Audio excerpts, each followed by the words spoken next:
Ladies and gentlemen, boys and girls, Dave Neal here. Friday evening, late on the East Coast. It's 7 p.m. here, California time. We've got a little bit of an update on the Rachael Kirkconnell, Matt James matter.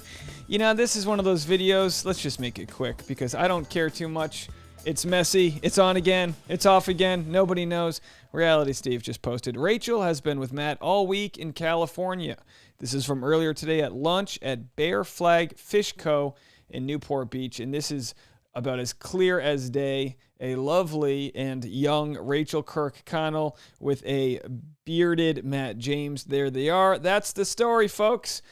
Not much, as far as any social media presence from Rachael there or Matt himself. As we know, just last weekend, Matt James was in Atlanta, Georgia for, I believe, the Logan Paul boxing match. I don't really keep up to date with it. He's playing basketball with Justin Bieber.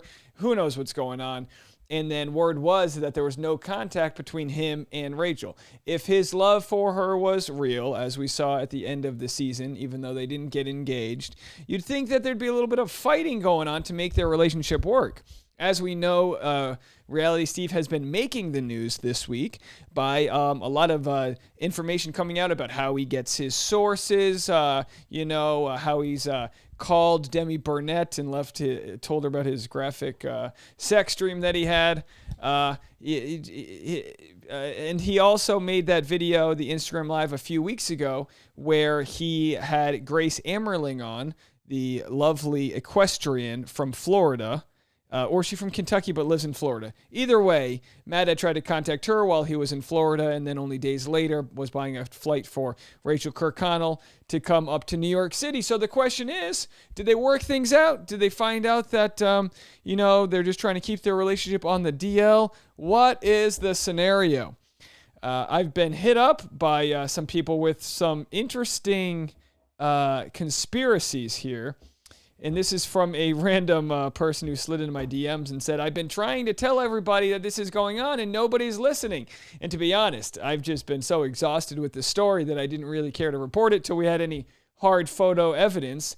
This was sent to me. Matt's Instagram story from either Sunday or Monday while he was still in Atlanta was a book that he said he was going to read on his flight back to LA. Rachael's Instagram story at 11:30 at night on the same day Matt said he was flying to LA was a picture of a sunset that wouldn't be possible on the East Coast at that time, but would be on the West Coast. Plus a song playing that talked about the 405, aka highway in California. So I told all my friends that despite claims that they aren't on speaking terms, they are secretly together. Also, Rachael hasn't been posting on social media except for the stuff about Earth Day and the trial verdict, but nothing like her normal daily life content. Also, yesterday, Matt posted a picture, and it looks like a girl is taking the picture based on the reflection in his glasses. Ha ha ha. And then moments later, she said, I was right. Reality Steve just posted it. So there you have it, friends. A very interesting story of Matt James and Rachael Kirkconnell back together. Nothing on their social media, of course, and Reality Steve finding the photo. Let's see if there's any comments on it.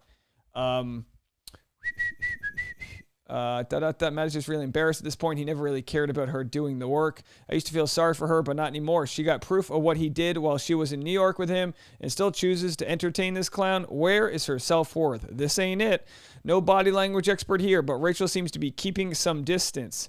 I don't know. Maybe they're social distancing. Maybe they're just practicing protocol. Maybe there's a little pooch down there that we can't see. It looks like Matt James might have his arm holding her for all we know. What I'm surprised by is that this was the first we've heard if they've been out all week. Clearly, they're not trying to hide where they're at. They're in Newport Beach, very popular kind of touristy California hotspot. Not a big deal. Not a big deal at all. But it does make you wonder. There are going to be people's opinions that, just like me, aren't fully sure of what went down. We've said this. We've looked at it from different angles. Reality Steve's opinion in his reporting of the texting swaps and he said, she said, he kind of broke the story and got in the middle of it, and people have criticized him for being anti-Matt James. And the truth is, I don't know how I feel about Matt James, just like you guys shouldn't know how you feel about him. He was put into a situation on The Bachelor that was just unwinnable. If you think about it, he had the weight of the country on his shoulders during a crazy time, a long overdue season of a black or mixed race bachelor. And then as he finds his love, all this stuff comes out and people are, almost like he's going to be disowned from his community. Is she, she had to do all this apologizing. It's a messy situation. If they love each other, could they work it out? And that's the question we all ask. If they truly loved each other, would they overcome it? Then when we see the Grace Ammerling story and we wonder, Matt's defense apparently was that he was just trying to get some people to show up to a nightclub where they had to fill some spots. And then, Reality Steve said, well, if Matt's got 1 million Instagram followers, why does he need to contact someone he used to be friends with benefits with? And, maybe he didn't want to blast it on social media. Who knows, guys? The point is we know that Grace and Rachel, I think, FaceTimed each other. We know they spoke. So if they spoke and Rachael Kirkconnell is still okay hanging with Matt James, then clearly whatever evidence that was out there about Matt two-timing her just didn't hold much weight. Clearly, it just didn't hold much weight. People, like I said, we're going to have our opinions on the matter. Maybe we shouldn't. Maybe we should just let two people in their 20s figure it all out. In the grand scheme of things, they've only known each other for 6 months? I mean, how long didn't they film this thing in the fall? So they haven't even known each other for that long. Some relationships take several years of bouncing back and forth to figure out if you like someone or don't like someone.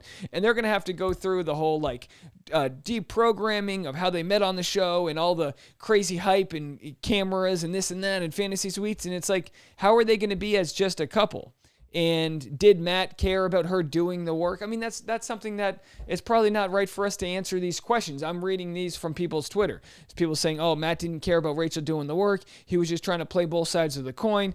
Either way, I'll say this. Rachel, of all the people in Bachelor Nation this year, Chris Harrison, Reality Steve, Taylor Nolan, Hannah Brown, of all the people in the last year who have had troublesome issues come up, Rachael Kirkconnell still holds the best apology. She didn't blame any of her racial background. She didn't blame any of her religion or growing up in Forsyth County, Georgia, or her parents. She didn't do any of that. She said, what I did was racist and I'm pledging to do better. And since then has used her platform to shine some awareness on different social issues within our country. So as far as I'm concerned with Rachel, from the Rachel we've gotten to know this year, she's on the right path. As far as what we know about Matt James, it's going to be important for us to let the guy be a man in his 20s trying to figure out how to love somebody, how to balance fame, how to do all that.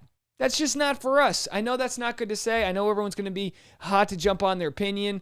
People in the comments, wow, damn girl, did you not learn? Looks like they're filming something.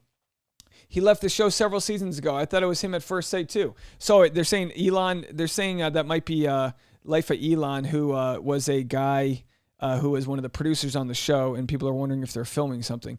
They sure as heck aren't filming something right now. They're at a taco bar in the middle of the public, so that's definitely not the case. I don't know if is that the Grim Reaper behind them. Look at these people. Wow, man, leave it to the internet. That is an old fisherman. That's not the Grim Reaper. That's just an old fisherman statue. That's what you get when you go to a fisherman place. You gotta love fisherman restaurant. Fish restaurants are their best. It's they always have the funniest punny names. Fish restaurants, seafood restaurants, and Thai food always have the best. And pho, whatever you want to call it. Live for 9021 pho or whatever. Live free or Thai hard, whatever. These places.